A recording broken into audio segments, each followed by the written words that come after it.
names. There's some ancestral names that I would not call my kids, and with all respect to culture and stuff. But in all honesty, majority of them are good names, and so yeah, just like me, call me Desta, Washeke, Seremite, you know, like those kind of things. Yeah, see you.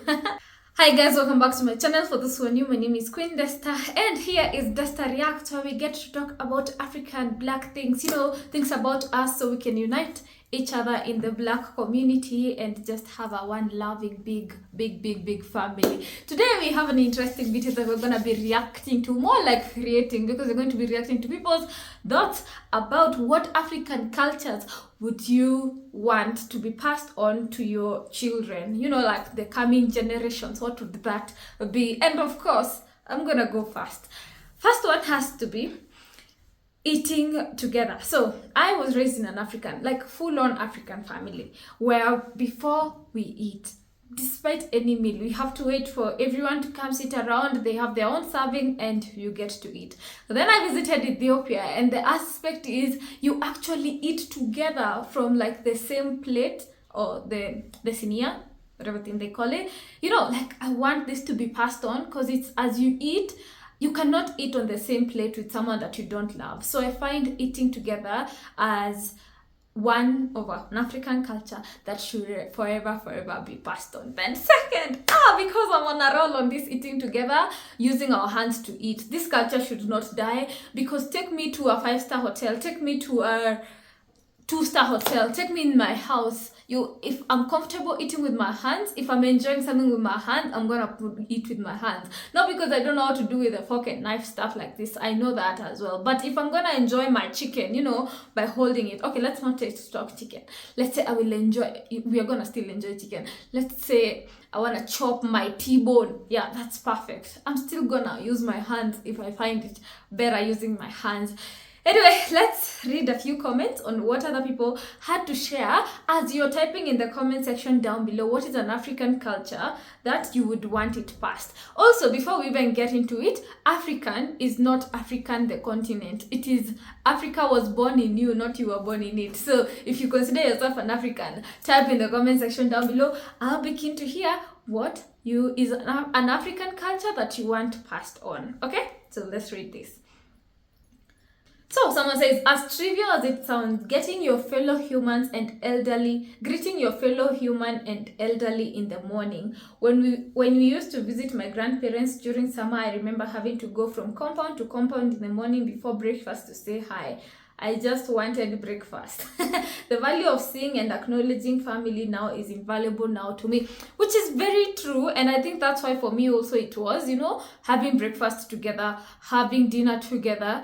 And did I even talk about the number of times we had to wait for my dad to come home as we are waiting to eat? You know, well, he was not a late comer, like he wouldn't come so late, but let's say he's coming at an acceptable amount of time where we would just wait, we are seated, then when he comes, now we serve together. Love it. And on the same note, I know about the concept of greeting people within different communities, and I wish it can continue for sure. Do you know how crazy it is that in some places people don't handshake? This is also a culture I don't want to end, because I don't know how else are you greeting each other, like me, my grandmother. Okay, yeah, you can, but like, what about your grandfather? Yeah, so can I also say another culture in Maasai that I don't want to die is the idea of greeting by bending. So in Maasai culture, which is what I'm representing today, how elders greet the young ones, or if you respect someone, you bow down and they place their hand on their head. And I love that. Anytime I go to my Maasai culture practice, no, like my relatives and stuff like this, and they're like, no handshake, come on, you're here. I love it, and I wish we would spread it more. Then someone has finally spoken the language. There's too many, I only speak English out here today. This is definitely one of my compulsory. If God blesses me with kids, even if he does not, let's say other kids that will be in my care, let me tell you, they have to learn some language. Be it 1 word, 2 words, 5 words, 20 words. That's why I'm not only meaning my kids, like, you know, any cousin or any relative that we are related to, I'm gonna teach them the importance of language, because even knowing the importance of language is more important than even teaching that child the language. So any child that I'm gonna interact with, I'm gonna teach them the importance of learning their language. Do you know nowadays the number of times, I hope you can't hear that guy, the number of times me and my sisters, we are like, why do we not speak Masai? Because of how convenient this language would come in. You know, like in places that people can speak English, some people can speak Swahili, and just the diversity of just knowing another language. But I wish everybody would learn their language. I wish every African, people that have their own language, there's some messages that cannot be passed through these other languages that we've taken up. Well, there's a whole discussion ongoing about the source of English and all this, but there's one that I can stand with and know, you know what, this language is from my people, and this is the language they used to speak. So I could go on and on preaching about this language. Anyway, let's go on. Respect of elders, that's definitely a culture that should be continued. Traditional names and our languages. Okay, traditional names. How do you name in your community? How do people take up names? I know, for example, in Ghana, based on were you born on a Monday, you're named a Monday day. If you're born on a Saturday, you're named a Saturday day. So they have like different names for different, not different, like there's a she name and a he name, which is very funny because nowadays in our culture it's more about did you find a baby name? So I'm guessing in Ghana this conversation is not necessarily there, but I'm thinking it's one name, okay? But a tradition that should definitely be taken up forever is names. And on that note, I do personally love my cultural names. And the more I grow up, more than what they call baptism or name. And how we name over here is you take up your grandmother's name, which I think your grandparents' name, your elder kind of siblings' names, stuff like this, which I think is a very good way of continuing the lineage with the knowledge of the ancestral source. But we cannot fail to talk about that we have to be in recognition of what names definition have. And so it's important, even as we're taking up the ancestral name, knowing what it means, and if a name needs kind of a change, then accepting the reality and taking up some names. There's some ancestral names that I would not call my kids, and with all respect to culture and stuff, but in all honesty, majority of them are good names. And so yeah, just like me, call me Desta, Washeke, Seremite, you know, like those kind of things. Yeah, see you. I don't know why I said see you, we are still here. Someone says sense of community. Another one says home cooked meals, rice and saucy meat, veggies, natural remedies, what love means. This is something that I feel like in this current generation we have absolutely forgotten about, because sadly the whole idea of fast food has been sold to us and it looks more glamorous, like a meeting out kind of perspective. And I wish we sell more the idea of eating together and just having a homemade food, because homemade food is made with love, you know, and it's more healthy. In all honesty, homemade food is more healthy.